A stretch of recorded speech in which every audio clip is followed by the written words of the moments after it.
He thought humiliating her would be a harmless joke, but before the afternoon ended, his entire class would question everything they believed about strength.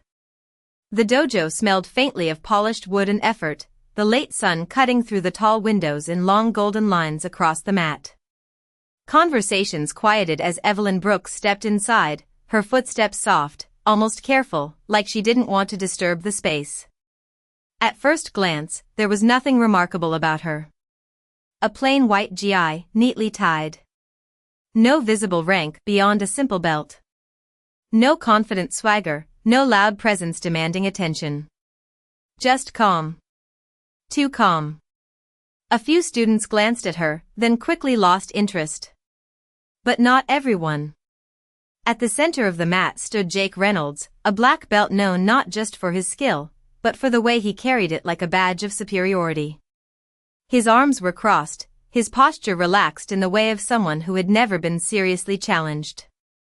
When his eyes landed on Evelyn, a faint smirk tugged at the corner of his mouth. "You lost," he called out, loud enough for others to hear. A couple of students chuckled under their breath. Evelyn didn't respond immediately. She simply removed her shoes, placing them neatly by the edge of the mat, her movements precise, almost deliberate. That silence, more than anything, seemed to irritate him. "We don't run beginner classes this hour," Jake added, stepping a little closer, his tone light but edged with mockery. Now more heads turned. The room shifted, curiosity mixing with quiet anticipation. People sensed something was about to happen, even if they couldn't yet name it. Evelyn finally looked up, her expression steady, unreadable. "I'm not here for a class," she said softly. Her voice wasn't weak. It was controlled. That only made a few of them exchange glances. Jake let out a short laugh, shaking his head as if entertained. "Then what are you here for?" he asked, spreading his hands slightly, inviting the attention of the entire dojo. The instructor at the far end of the room paused mid-conversation, watching now. Evelyn stepped forward onto the mat, her feet landing with quiet certainty. "To train," she answered. Simple. Direct. But something in the way she said it caused a subtle shift in the room, like the air itself had tightened. Jake rolled his shoulders, stepping into the center. Across from her, clearly deciding to make a show of it. "All right," he said, grinning, "let's see what you've got." A few students moved closer, forming a loose circle. The low hum of chatter faded into a charged silence. Evelyn didn't take a stance right away.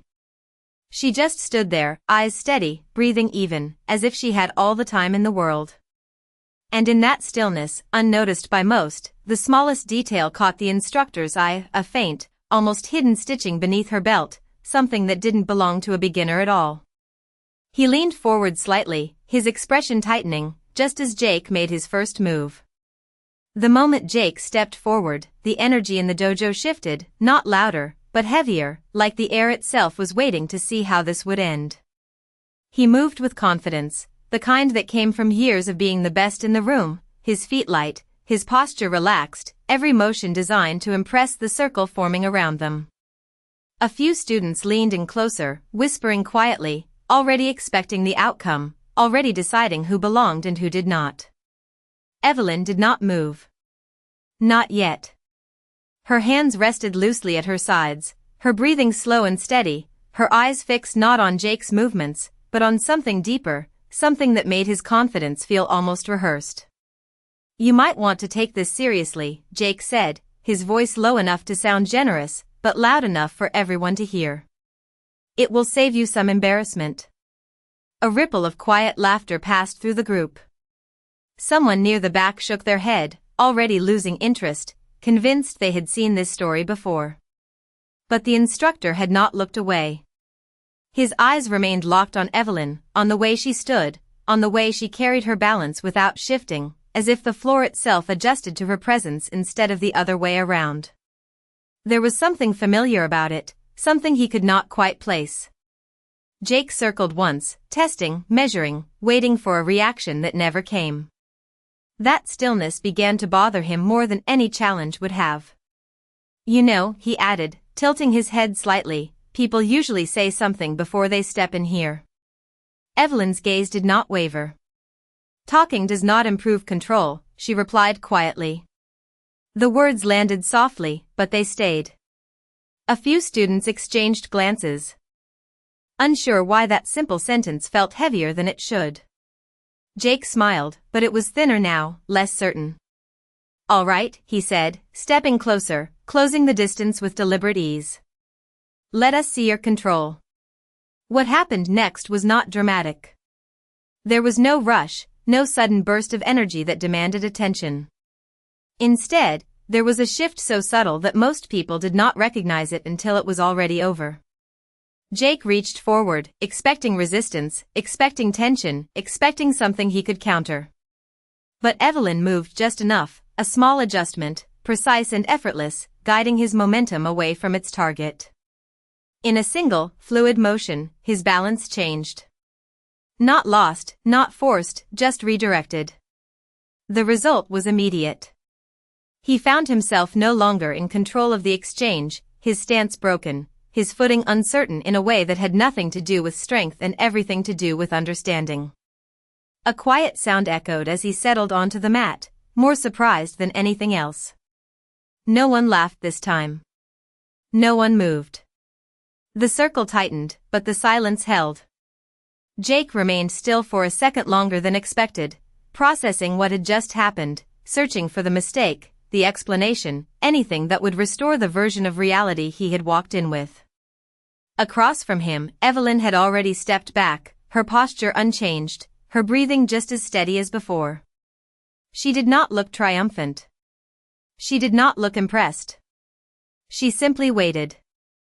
And that was when the instructor finally took a step forward, his eyes narrowing as recognition began to surface, not from what he had just seen, but from what he had almost missed. The silence did not break right away, it stretched, heavy and unfamiliar, pressing down on everyone in the room as if time itself had slowed to take a closer look. Jake pushed himself back up, not hurried, not careless, but with a stiffness that betrayed something deeper than surprise, something closer to doubt. His eyes flicked to Evelyn, searching her face for any sign of strain, any hint that what had just happened was luck, timing, anything but skill. But she stood exactly as before, calm, grounded, untouched by the moment that had just shifted the entire room. A low murmur began at the edges of the circle, whispers that were no longer amused, but uncertain, recalculating. What was that? Someone asked under their breath. Another voice answered, quieter, I did not even see her move.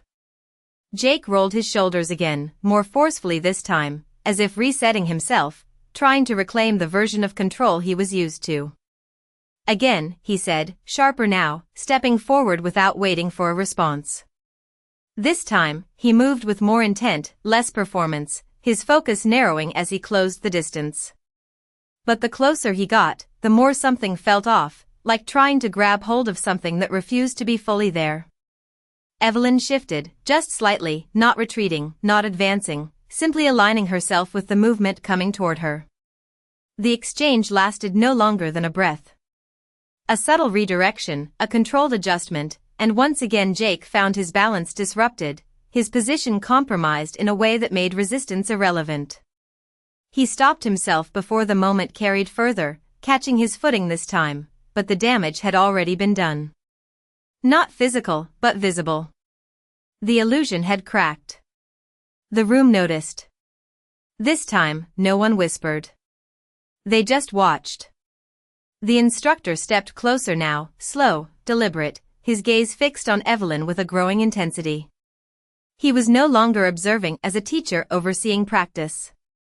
He was studying, analyzing, recognizing patterns that did not belong to beginners, patterns that took years, sometimes decades, to internalize.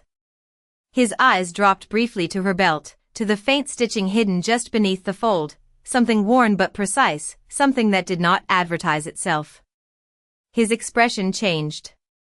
Not dramatically, but enough. Respect, or at least caution, replaced curiosity. Where did you train? He asked, his voice cutting through the silence without force, but with weight. Evelyn looked at him, not evasive, not proud, just steady. Different places, she replied. The answer was simple, but it carried history in the spaces between the words. Jake exhaled slowly, his confidence no longer loud, now contained, measured, trying to rebuild itself piece by piece.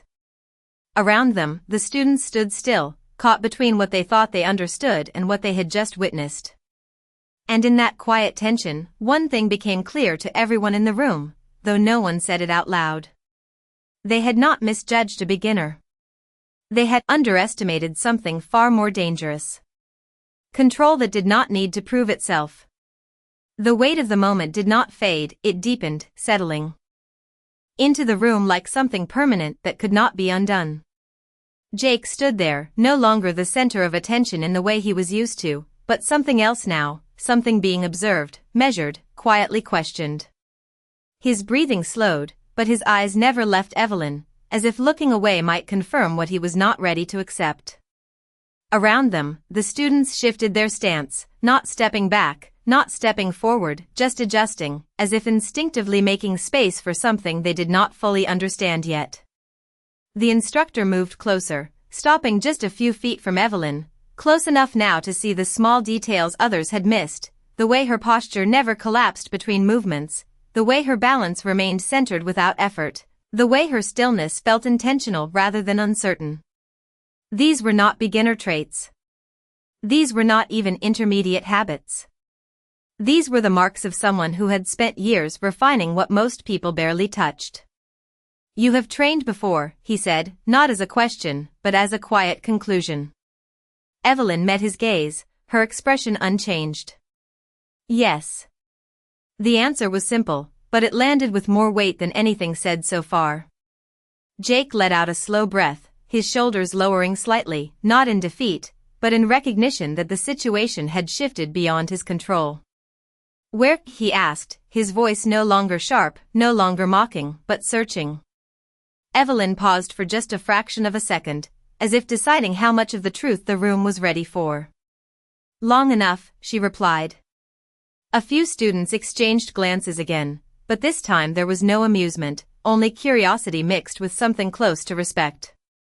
The instructor's eyes narrowed slightly, his mind working through possibilities, trying to connect what he was seeing with something familiar.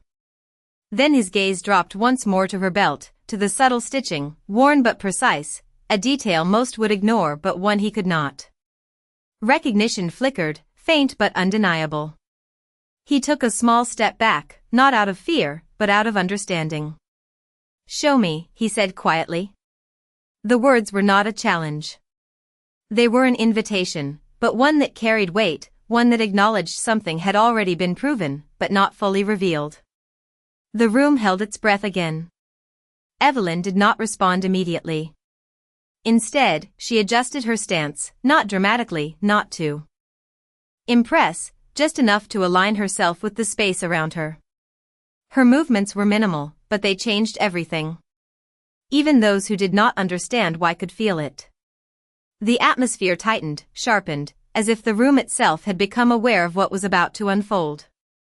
Jake remained where he was, no longer eager to step forward, no longer certain of his role in what came next. For the first time since she walked in, he was not leading the moment. He was part of it. Watching. Waiting. And somewhere in that silence, the unspoken truth settled over everyone present. This was no longer a simple exchange between a confident student and a quiet newcomer. This was something else entirely. Something that would not only change how they saw her, but how they saw themselves. No one spoke when the instructor's words settled into the air, but everyone felt the shift, the moment where curiosity turned into quiet anticipation. Evelyn did not rush to respond. She simply stepped forward, her movement smooth and unhurried, as if time moved differently around her. The circle widened without anyone being told to move. Even the smallest gestures in the room became deliberate, careful, as though no one wanted to interrupt what was about to happen. The instructor held his position, watching closely now, not as someone in control of the space, but as someone learning from it. Whenever you are ready, he said, his tone respectful, measured, a clear departure from the authority he carried only minutes ago. Evelyn nodded once. That was all. No announcement. No preparation that needed to be seen. Just a quiet acknowledgement. She adjusted her footing slightly, grounding herself in a way that seemed almost invisible, yet completely undeniable. The room responded to it, not physically, but emotionally, like a collective awareness that something precise and intentional was about to unfold. Jake remained at the edge of the exchange now, no longer stepping forward, his earlier confidence replaced with a focused stillness. He was watching differently. Everyone was. Evelyn lifted her hands, not in a defensive posture, not in a display of readiness, but in something more refined, more controlled. It was not about reaction. It was about timing. The instructor stepped in, slowly, testing the distance, offering a controlled movement meant to observe, not to overwhelm. What followed was not a clash, not a contest of force, but a demonstration of understanding.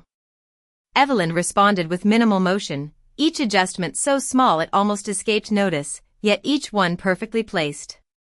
The instructor's movement shifted, redirected, guided without resistance. It was as if she was not opposing him at all, but simply allowing his motion to complete itself differently. A quiet sound marked the end of the exchange, nothing dramatic, just the natural result of balance being gently taken and redefined. The instructor paused, then stepped back, his expression no longer searching, no longer uncertain. He had his answer.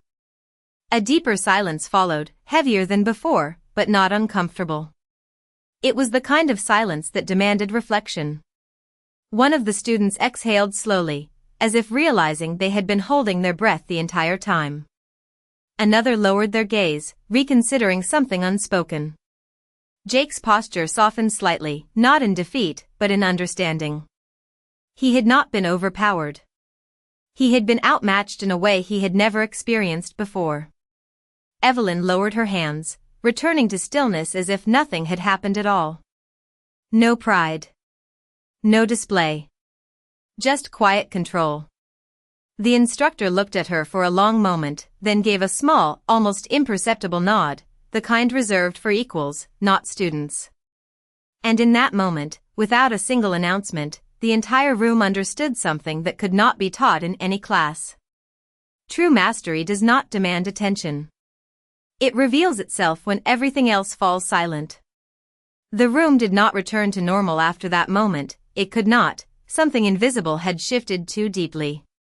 The students no longer stood like spectators waiting for entertainment, they stood like witnesses, aware that they had just seen something rare, something that could not be easily explained or repeated.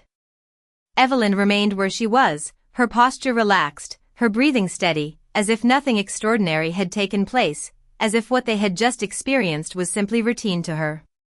That contrast unsettled them more than anything else. Jake took a slow step forward, not with the same careless confidence as before, but with a measured awareness, like someone approaching a boundary he now understood he had crossed too lightly. He stopped a few feet away from her, his voice quieter than it had been all afternoon. How long have you been training? The question was not a challenge this time. It was genuine. Evelyn glanced at him. Briefly, her expression unchanged. Long enough to stop counting, she answered. The words were calm, but they carried weight, not in arrogance, but in truth. A few students lowered their eyes, reflecting on their own years, their own assumptions. The instructor folded his arms slowly, not in authority, but in thought. He had seen talented students before, even exceptional ones, but this was different. This was not about skill alone. This was about restraint, about understanding when not to act, about choosing precision over display. Why did you not say anything when you walked in? He asked. Evelyn's gaze moved across the room for a moment, taking in the students, the space, the energy that had shifted so dramatically in such a short time. Because it would not have changed what you believed, she said softly. No one argued with that. No one could. The truth of it settled quietly, heavier than any correction or apology. Jake exhaled slowly, a faint, almost embarrassed smile touching his face, not from humor, but from recognition. "We thought you did not belong here," he admitted. Evelyn looked back at him, her eyes steady, not accusing, not forgiving, just present. "You saw what you expected to see," she replied. The simplicity of it made it impossible to ignore. Around them, the students shifted again, but this time it was not from discomfort, it was from understanding. The instructor stepped forward once more, his voice calm, but firm in a different way now. "Would you be willing to show them?" he asked. "Not just what you did, but how you think." Evelyn paused, not hesitating, but considering. Then she nodded once. The room adjusted again, but this time not with tension, but with attention. The kind that listens. She stepped into the center once more, not as someone being tested, but as someone guiding. "Most people focus on strength," she began quietly, her voice carrying clearly without effort. "But strength without control creates noise." She demonstrated a small movement, barely visible, yet intentional. Control begins before the motion. It begins with awareness. The students leaned in, not physically, but mentally, absorbing every word, every subtle shift she made. Even Jake stood still, no longer trying to lead, only trying to understand. And as Evelyn continued, the dojo did not feel like a place of competition anymore. It felt like something else entirely. A place where, for the first time that day, people were not trying to prove who was the strongest, but beginning to learn what strength actually meant. The dojo no longer felt like a place where people came to prove themselves, it felt like a place where something deeper was quietly unfolding, something that could not be rushed or forced.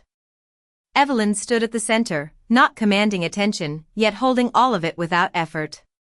The students watched her differently now, not with curiosity or doubt, but with focus, the kind that comes from realizing you have more to learn than you thought. "Most mistakes begin before movement," she continued, her voice steady, calm, carrying through the room without strain. "They begin with assumption." She glanced briefly at Jake, not to single him out, but to include him in the lesson. "You think you understand what is in front of you, so you stop observing." Jake lowered his gaze for a moment, not out of shame, but recognition. Around him, others did the same, each one reflecting in their own quiet way. Evelyn shifted her stance slightly, inviting one of the students forward with a small gesture. A younger woman stepped in hesitantly, her posture unsure, her eyes flicking between Evelyn and the instructor as if asking for permission without words. The instructor gave a subtle nod. "Do not try to win," Evelyn said gently. "Just move." The student nodded, taking a cautious step forward. What followed was not a contest, not even a test, but a demonstration of awareness. The student reached, uncertain, tentative, and Evelyn responded with the same minimal precision as before, guiding the movement without resistance, redirecting without force. The result was immediate, but quiet, like a shift in balance that could not be argued with.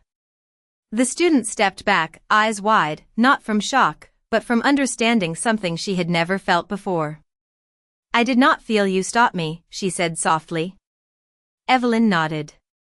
"Because I did not stop you. I changed where you were going."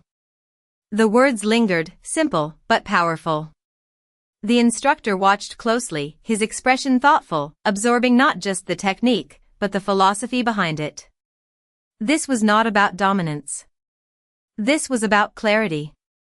Jake stepped forward again, slower this time, more deliberate, his earlier arrogance replaced with intention. "Can I try again?" he asked. There was no edge in his voice now. Only respect. Evelyn met his gaze and gave a small nod. The room quieted once more, but this time it was not tense, it was attentive. Jake moved carefully, not rushing, not trying to impress, focusing instead on what he had just learned. His approach was different now, more measured, more aware. Evelyn responded in kind, meeting him where he was, guiding, adjusting, allowing him to feel the difference rather than forcing it upon him. The exchange lasted only a moment, but it was enough. Jake stepped back, exhaling slowly, a faint smile forming, not from victory, but from understanding. "I see it now," he said quietly. Around them, the students remained still, but something had changed within them as well. They were no longer watching a demonstration. They were experiencing a shift in perspective. Evelyn lowered her hands once more, returning to stillness, her presence as calm as when she first walked in. And in that quiet space, without any announcement or declaration, the lesson settled over everyone in the room. Strength was never about being the loudest or the fastest. It was about seeing clearly when others chose not to.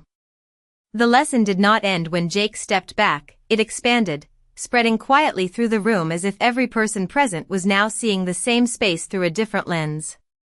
No one rushed to speak. No one tried to break the moment. Even the smallest sounds felt out of place, as though the dojo itself was asking for silence. Evelyn stood calmly, her presence steady, allowing the weight of what had just been learned to settle fully before anything else could interrupt it. The instructor finally took another step forward, slower than before, his usual authority now replaced with something more thoughtful, more measured. "There is a difference," he said quietly, looking around at his students, between practicing movements and understanding them. His eyes returned to Evelyn. "And what you showed them today, that is understanding." The students absorbed his words, but their attention remained on her. Not because she demanded it, but because she had earned it without asking. One of the younger students hesitated, then raised her voice softly. "How do you get there?" she asked. The question was simple, but it carried the weight of everyone else's thoughts. Evelyn looked at her, her expression gentle but unchanged. "You stop trying to prove something," she said. "And you start trying to see clearly." A few students nodded slowly, the meaning not fully formed yet, but beginning to take shape. Jake shifted his weight, then stepped forward once more, not into the center this time, but just close enough to be heard without disrupting the space. "I thought being strong meant never losing control," he admitted, his voice low, honest in a way it had not been before. Evelyn met his gaze. "Control is not about holding on tighter," she replied. "It is about knowing when to let go." The words settled deeper than any technique they had seen. Around them, the room remained still, but the energy had changed completely. What had started as judgment had turned into reflection. What had begun as arrogance had softened into awareness. The instructor folded his arms again, not out of habit, but in quiet acknowledgement. "Most people spend years learning how to move," he said, his voice carrying gently across the space. "Very few learn when not to." Evelyn did not respond to that. She did not need to. Her presence had already answered it. A long silence followed, but this time it was not heavy. It was clear. The kind of silence that allows understanding to take root. One by one, the students straightened, not in rigid formality, but in quiet respect. No one had instructed them to do so. It simply happened. Jake was the first to bow his head slightly, not out of obligation, but out of genuine recognition. The others followed, not perfectly synchronized, but unified in meaning. Evelyn acknowledged it with the smallest nod, then stepped back from the center of the mat. There was no announcement, no final statement, no need to mark the end of anything. Because what had happened here was not a performance that concluded. It was a realization that would stay.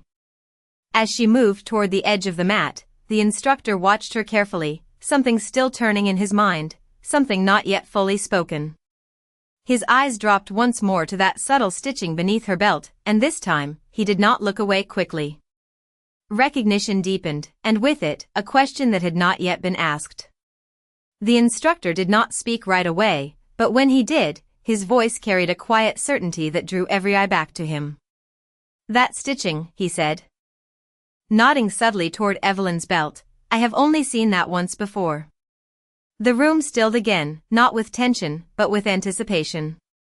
Evelyn paused near the edge of the mat, her hand resting lightly at her side, as if deciding whether to leave the moment as it was or allow it to unfold further. The instructor stepped closer, his expression no longer searching, but respectful, almost careful. It belongs to a lineage, he continued, one that does not advertise itself, one that does not compete. A few students exchanged glances, unsure what he meant, but sensing its importance. Jake remained still, his attention fixed entirely on Evelyn now, not as someone to challenge, but as someone to understand. "Are you from that school?" the instructor asked quietly. Evelyn turned back toward him, her gaze steady, her posture unchanged. For a moment, she said nothing. Then, with the same calm simplicity that had defined everything she had done that day, she answered, "I trained with them for a time." The words were understated, but the effect was immediate. The instructor lowered his head slightly, not in submission, but in acknowledgement. He understood now. Not everything, but enough. Around them, the students felt the shift, even if they could not name it. Respect had fully replaced assumption. Jake took a slow breath, then stepped forward one last time, stopping a respectful distance away. "I was wrong," he said, his voice clear, not loud, but sincere. The words were not dramatic, but they carried weight because they were real. Evelyn looked at him, her expression softening just slightly, not in approval, but in acceptance. "You were certain," she replied. "There is a difference." That distinction settled deeper than any apology could have. The room remained quiet, but no longer uncertain. It was resolved. The instructor glanced around at his students, then back at Evelyn. "You are always welcome here," he said. It was not an invitation given lightly. It was recognition. Evelyn inclined her head slightly, acknowledging the gesture, but not claiming it. Then, without ceremony, without drawing attention to herself, she turned and stepped off the mat. Her shoes waited exactly where she had left them. She put them on with the same quiet precision as before, her movements unhurried, unchanged by everything that had just taken place. No one stopped her. No one called out. They simply watched. Because now they understood something they had not before. Presence does not need to be announced. It is felt. As the door closed softly behind her, the dojo remained still for a moment longer, holding on to the echo of what had happened. Jake looked down at the mat, then back up, his expression thoughtful, no longer driven by proving anything, but by learning. The instructor exhaled slowly, a faint smile crossing his face, not from pride, but from recognition of a rare moment that could not be taught, only witnessed. And in that quiet space, without any final words, the lesson remained, clear and lasting. Respect is not given to the loudest voice or the strongest display. It is earned in silence, revealed only when it is needed, and remembered long after the moment has passed.